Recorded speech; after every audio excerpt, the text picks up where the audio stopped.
जयपुर हादसे में मौत की डिटेल और संख्या तो लगातार सामने आ रही है, लेकिन इसी बीच उस शख्स की कहानी भी सामने आई है जिसे इतने बड़े हादसे में खरोंच तक नहीं आई, वो भी तब जब कई शव इतनी भयंकर तरीके से जल गए कि उनकी पहचान भी कर पाना संभव नहीं हो पा रहा है।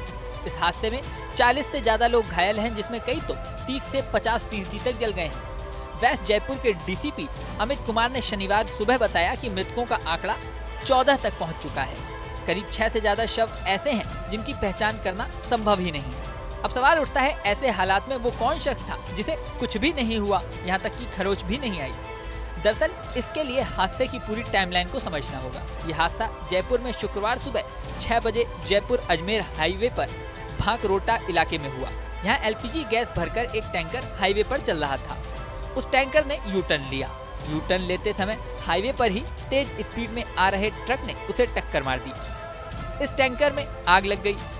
गैस की वजह से टैंकर सहित आसपास के करीब 35 से 40 वाहन भी जल गए। टैंकर के पीछे ही टूरिस्ट बस भी चल रही थी। इस बस में ही वो शख्स था जो जिंदा बच गया। दरअसल इस बस में पहले 40 लोग सफर कर रहे थे, लेकिन हादसे से करीब 15 मिनट पहले ही एक शख्स बस से उतर गया था। मीडिया रिपोर्ट के मुताबिक हादसे से पहले एक शख्स उतर गया और हादसे के समय 39 लोग ही बस में सवार थे। ये 39 लोग हादसे की चपेट में आ गए, लेकिन एक शख्स पहले उतरने की वजह से बच गया। वहीं हादसे की भयावहता की जो रिपोर्ट सामने आई है वो रोंगटे खड़ी करने वाली है। रिपोर्ट्स के मुताबिक हवा में उड़ रहे पक्षी भी जिंदा नहीं बचे और आग की चपेट में आकर जल गए। इसके अलावा एक युवक के चेहरे पर हेलमेट ही चिपक गया। गैस के रिसाव की वजह से हवा में 200 फीट ऊपर से भी ज्यादा ऊंची आग की लपटें उठ रही थी। हादसे के बाद मौके का ड्रोन विजुअल भी सामने आया है, जिसमें दूर दूर तक राख और छत विक्षत लोग दिखाई दे रहे हैं। घटना पर राष्ट्रपति, प्रधानमंत्री, केंद्रीय गृह मंत्री, राज्यपाल और मुख्यमंत्री भजनलाल ने गहरा दुख व्यक्त किया है। प्रधानमंत्री मोदी ने एक्स पोस्ट करते हुए हादसों में मृतकों के स्वजनों को 2 लाख और घायलों को 50,000 रुपए आर्थिक सहायता की घोषणा की है। वहीं राजस्थान के सीएम भजनलाल शर्मा ने भी मृतकों के परिजनों को 5 लाख रुपए मुआवजा और घायलों को 1 लाख रुपए मुआवजा देने की घोषणा की है। हादसे की जांच में ये बात भी सामने आई है कि जिस बस का एक्सीडेंट हुआ उसका परमिट ही 25 अगस्त 2023 को खत्म हो गया था, यानी 16 महीने पहले ही उसका परमिट खत्म हो चुका था। 16 महीने से ये बस बिना परमिट के चल रही थी। यही नहीं, AITP यानी ऑल इंडिया टूरिस्ट परमिट भी 8 जुलाई 2024 को एक्सपायर हो चुका था।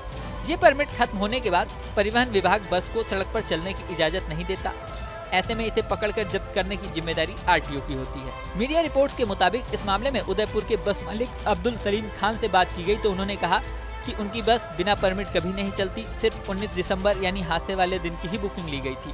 हालांकि दावा ये किया जा रहा है कि ऑनलाइन जांच में पता चला है कि वो रोजाना ही बुकिंग ले रहे थे। वहीं supreme court committee on road safety ने मुख्य सचिव से इस हादसे पर रिपोर्ट मांगी है। राजस्थान के मुख्य सचिव सुधांशु पंत के निर्देश पर हादसे की जाँच के लिए कमेटी भी बना दी गई है। ये कमेटी हादसे की एक पॉइंट की गहराई से जाँच करेगी। अब इस जाँच में क्या सामने आता है ये तो समय बताएगा। इस वीडियो में फिलहाल इतना ही। बने रहें न्यूज नेशन के डिजिटल प्लेटफॉर्म पर। न्यूज नेशन अब व्हाट्सएप पर खबरों के ताजा अपडेट के लिए न्यूज नेशन के इस QR कोड को स्कैन करें।